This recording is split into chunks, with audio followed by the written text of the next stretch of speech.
Hi, welcome to today's NaNoWriMo with Hcpl Writes. We're going to be doing a write-in today. My name is Molly McGinty, and I'm the branch manager at the Crosby Branch Library, and I'm so excited to be here with you today. I'm Erin Petrie, and I am the one of the children's programming librarians at the Kingwood Branch Library. Sorry. Go ahead, Erin. Sorry, I interrupted you. Please feel free to introduce yourself in the chat. We're so happy to have you with us today. Yes. So for those of you who don't know what NaNoWriMo is, Erin, did you want to explain that one? Sorry. NaNoWriMo is short for National Novel Writing Month. Every November, writers around the world challenge themselves to write an entire novel in the month of November, or 50,000 words. NaNoWriMo started in November of 1999 with only 21 participants. In 2018, more than 450,000 writers participated in the event. It's amazing how much it's grown. That's really neat. Erin, are you participating in NaNoWriMo this year? Yes, I am. I am trying to write the same book as last year. So it's going, yeah. How about you, Molly? I am not. I really wanted to. I had it all planned out, but this month has turned into just one kind of major, well, not major, but just there's been stuff going on constantly, and I never have had the chance to sit down and write at all this month. So that's okay. I'm thinking about it, and I'll challenge myself another month. But I've participated for like the last 6 or 7 years, so it's kind of a bummer not to do it this year. But that's just the way life goes.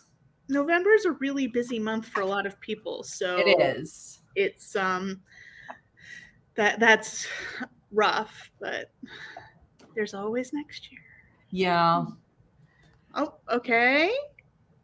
So Jennifer says, I'm participating, but I haven't had a chance to write either. Hopefully I will while I'm on vacation. Yeah, I'm kind of hoping for some time during the Thanksgiving holiday that maybe just one day I'll get to sit down and do some writing. Well, I'm glad you're here with us today, Jennifer. And please, anyone else joining us, feel free to chime in and let us know what you're doing. So this month I'm in this tea subscription, and I was taking a picture with my tea every day. I started writing a page that said NaNoWriMo Day whatever to go like in the picture with my tea. And so every day I'm guaranteed to write one page because I have to for my picture. And it's been great because otherwise, like once you start writing, it's easier to keep going. Yes. But if you're just sitting there like, nah, I don't want to do it, you never start.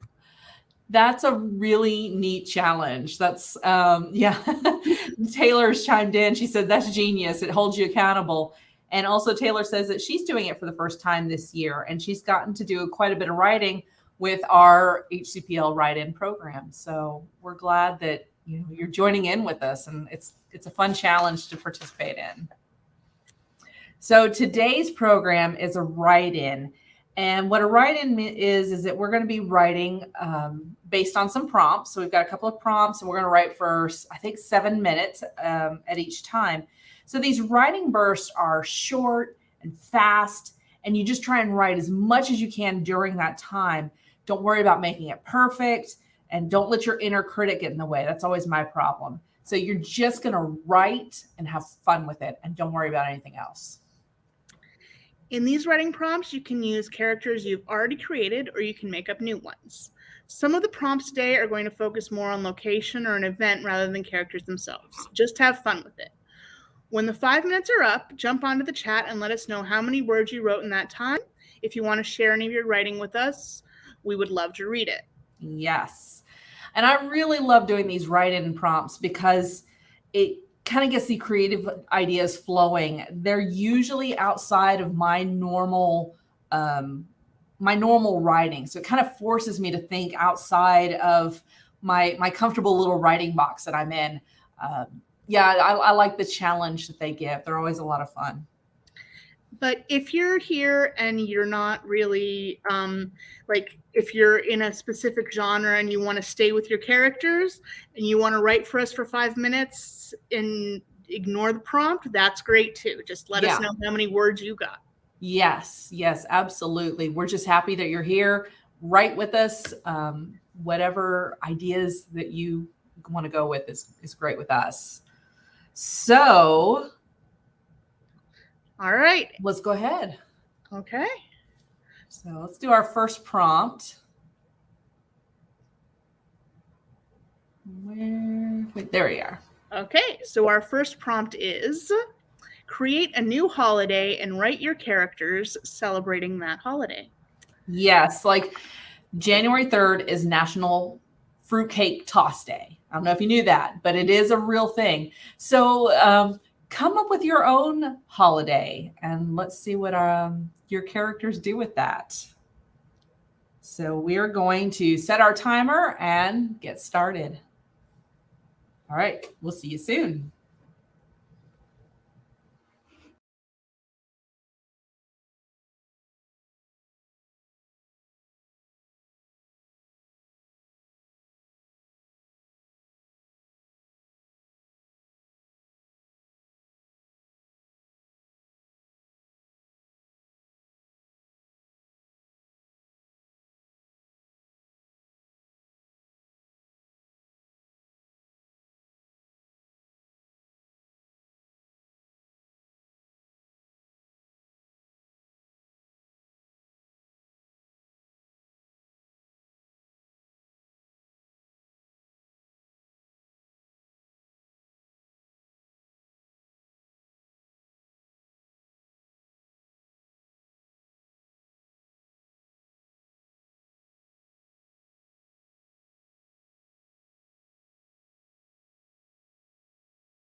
Hello and welcome back. All right, so go ahead and enter into the comments your word count, or also like the name of your holiday that you created.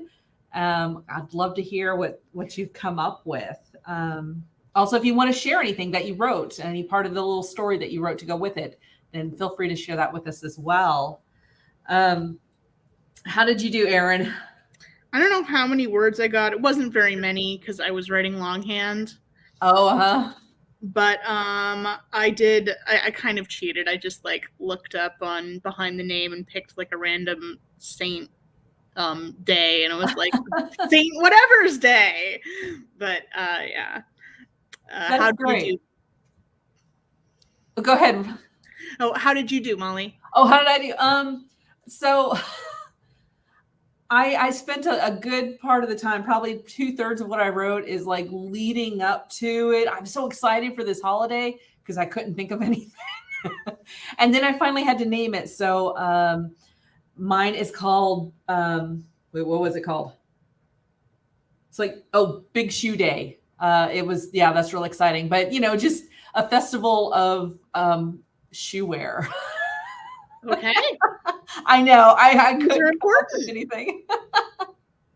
So, yeah, I think the holiday I made up was essentially Fantasyland Thanksgiving, because it seems like it's mostly revolving around food.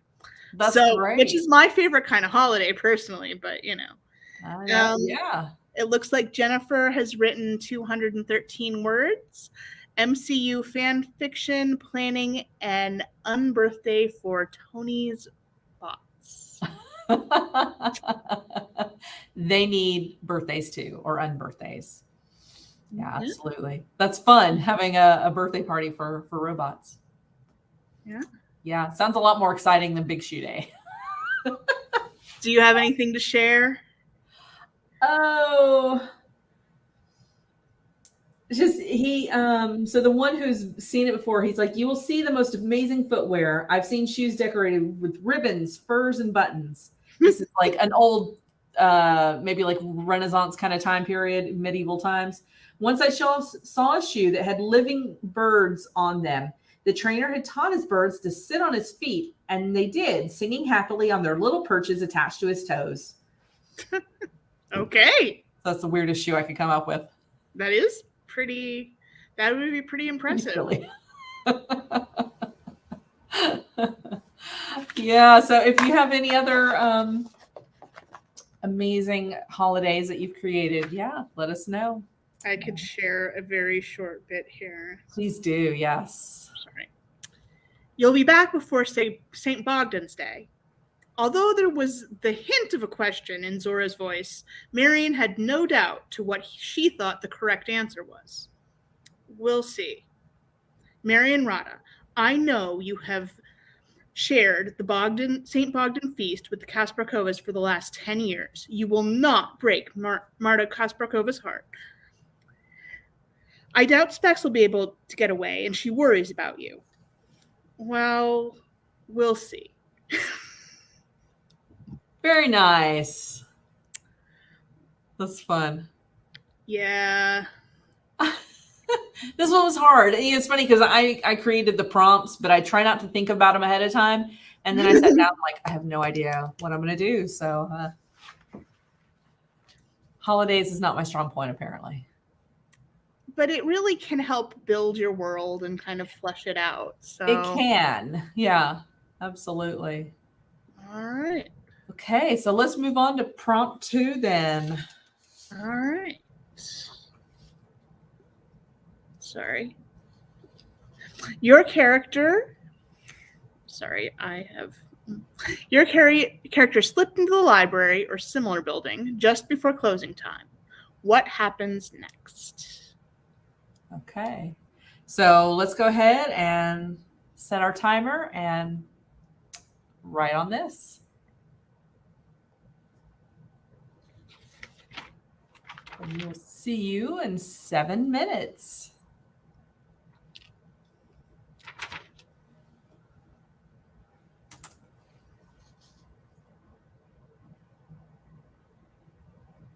Have our timer. There we go. There we go.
Welcome back. Yes.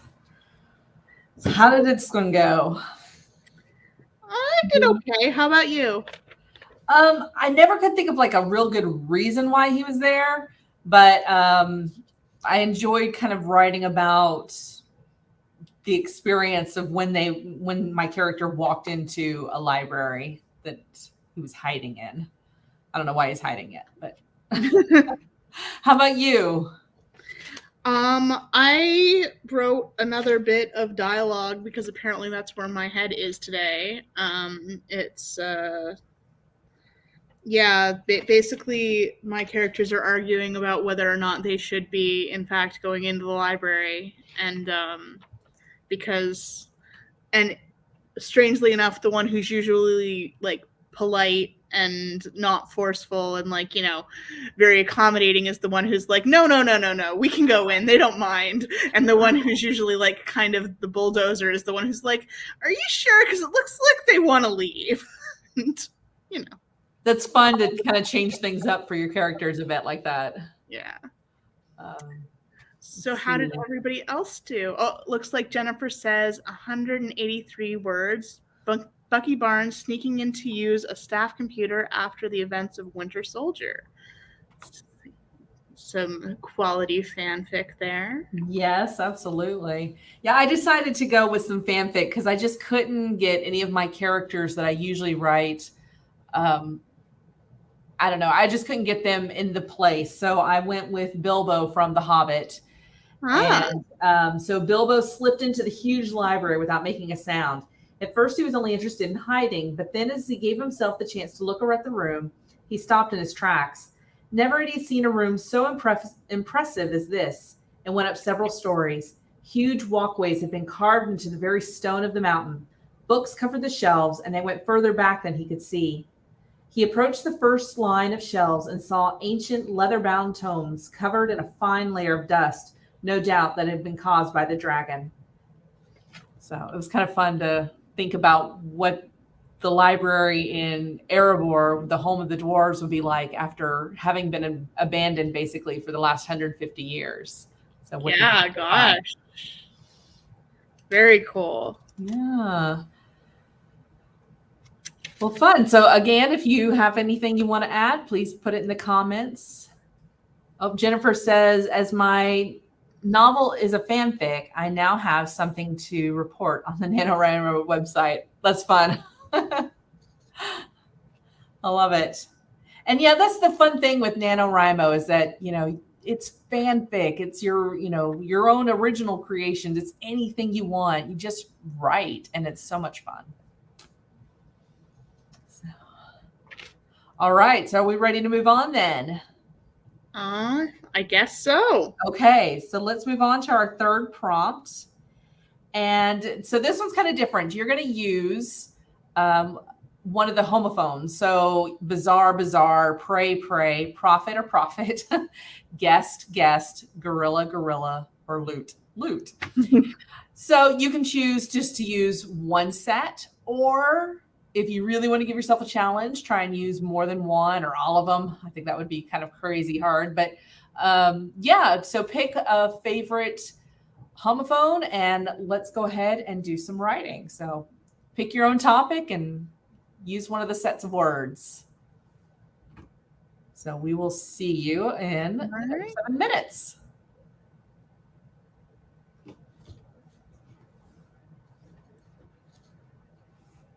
Mm-hmm.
Hello and welcome back. So how did this one go? I did okay. I might actually, probably I'm going to change some of the wording, but this might be something I use in the actual part of the story I'm in right now. So that's exciting. I love that. How did you do? I tried to write poetry, and I am not good at poetry. So, but my character admits that he's not good at poetry either. So we're all good. So poetry in character. Yes, poetry in character. Neither one of us are very good at it. So I'll read some of mine.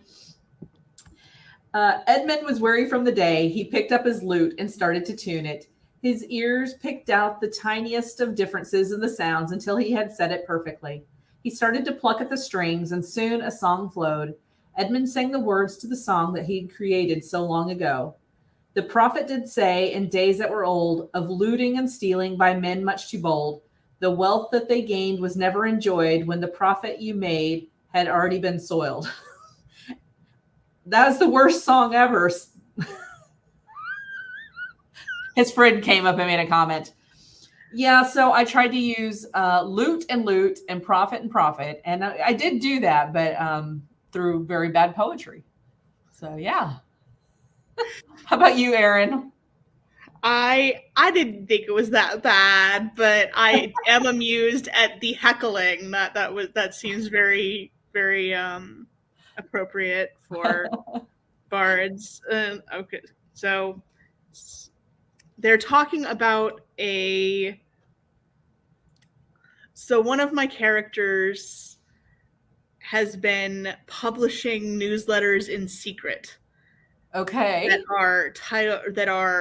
They're anonymous, and the author is the old fox. So she likes to go to coffee shops and listen to people talk about the old fox because that's the kind of person she is. He's a political commentator, a muckraker, not some holy prophet, the banker muttered. A man who writes like that must be educated, an officer if not a nobleman. I doubt he can turn a profit from pamphlets he leaves in coffee shops. Why would he go through the trouble if his intentions weren't pure, his companion said. Zora hid her smile behind her coffee cup.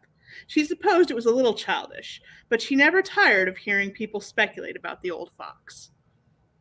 Very nice. So you used the profit. Yeah, profit and profit. I didn't try any others. I was. All right, good.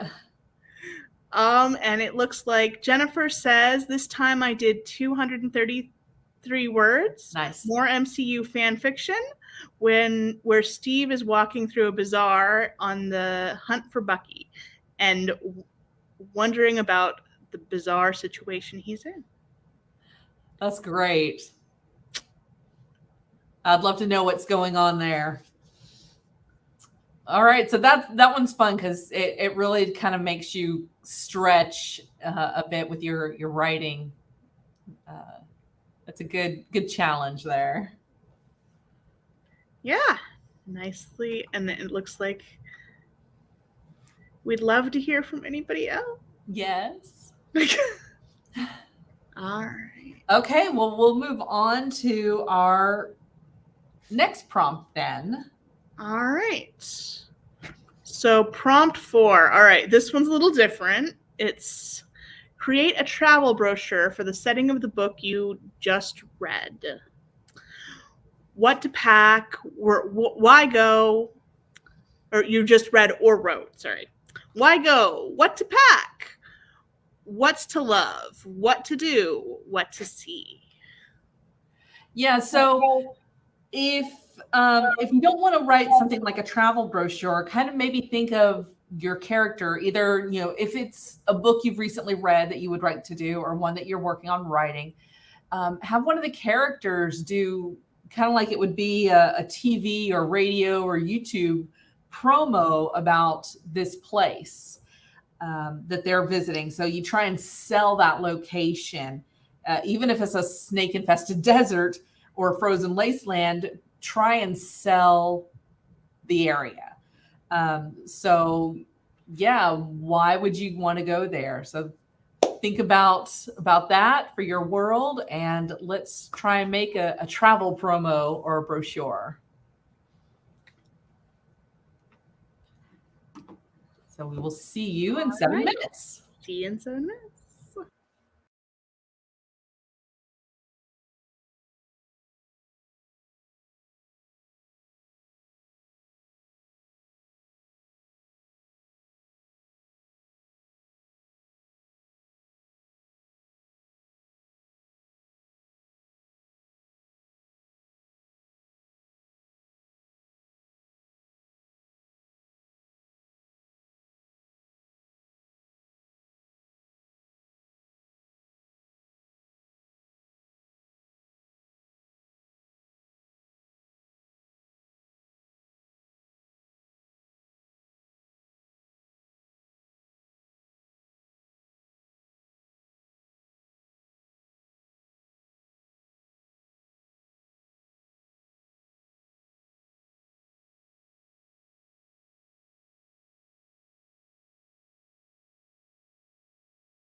Welcome back. Yes. So how did that go? Were you able to kind of create a travel brochure or a promo for your setting? I just kind of went like off on a tangent. Like I said, today I'm apparently doing dialogue. So 2 of my characters are arguing about running away to another country instead of what we were supposed to be doing. But I was very fond of the first 2 lines, which were, "Let's run away from it all," Zora said. "Why bother? I hear Franca is lovely this time of year. As if you know a thing about Franca that you haven't learned from opera." That's great. That's a fun way to introduce a new place and a new way to describe it. I love that. And of course, I've named all of my fake European countries like utterly uncreative things that I'm like, I'll fix it in post. That's what it's all about. Like we said, this is a time you don't let I've been the worst because I'll sit there for a moment and my inner critic's like, those are not the right words. But this is just a time to write. And yeah, you fix things like names later. It's all good. I noticed in the chat, though, that Jennifer replied earlier when I was like, so what's going on with Bucky and the bazaar? And she said that the situation is that you fell in love. You fell in love when your previous relationship was dead, and then oops, not dead. But yes, that is definitely a bizarre situation to be finding that is a little bit rough.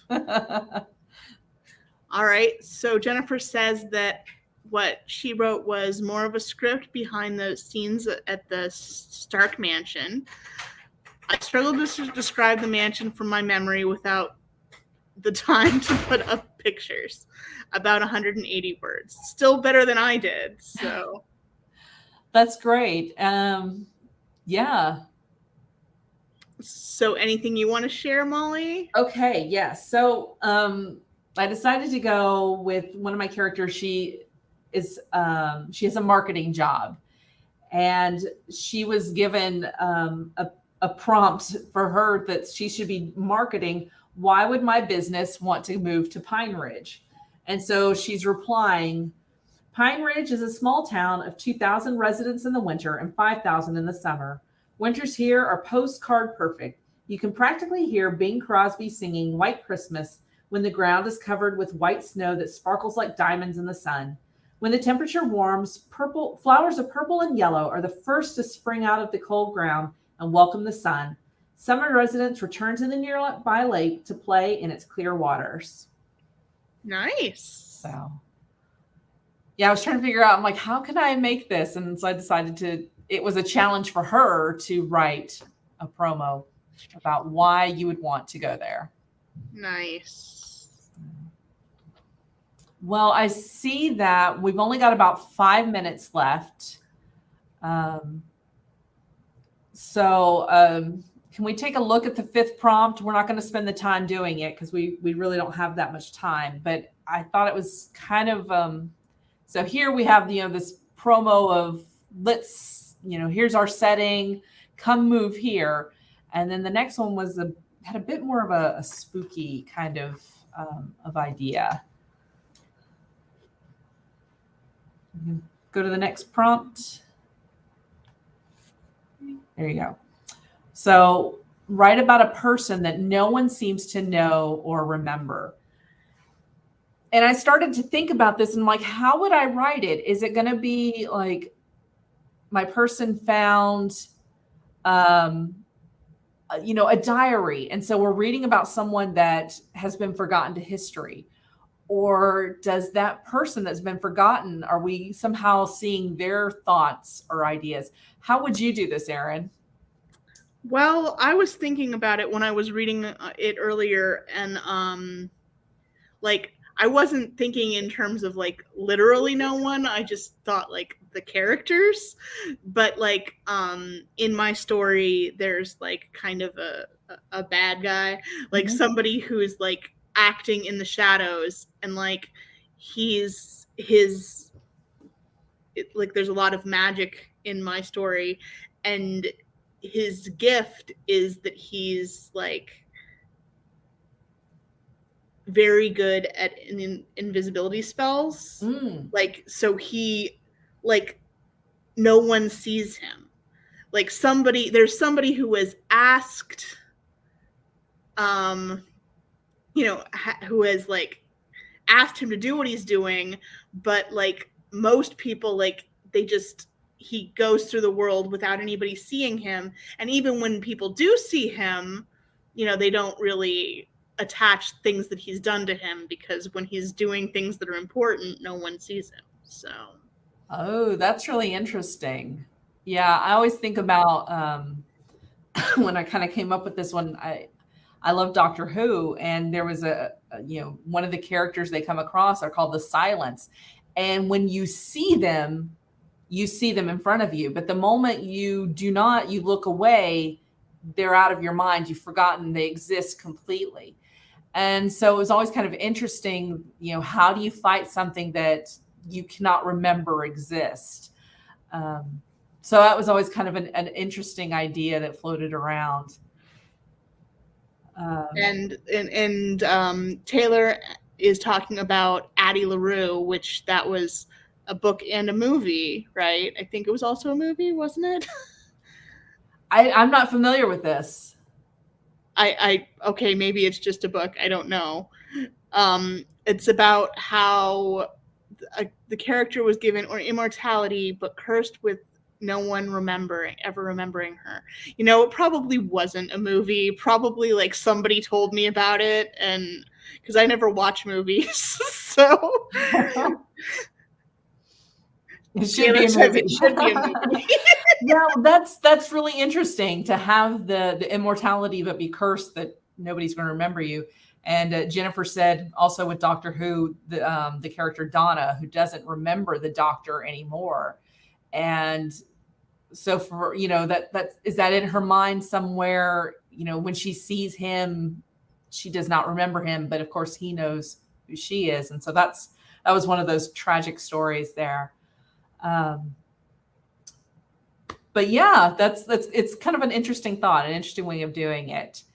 So we just want to thank you so much for joining us today. And this was a lot of fun. I enjoyed getting to read about and hear about what you guys had to write. So we've got, with our last slide, but we've got one more NaNoWriMo event coming up. And Erin, do you want us to tell us a bit about it? Because I think you're in charge of this one. Yep. The last one is going to be writing games. So for that moment when you're feeling stuck, some things to get you inspired, we're going to be playing games with word prompts, possibly dice prompts, character questions. So it'll be a lot of fun. Come play with us. Yeah, so that's going to be on November 30th at 6 o'clock. And yeah, it's the holidays, a perfect time for writing. So hope you guys all have a wonderful Thanksgiving holiday. Thank you so much for joining us today. Thanks. Thank you.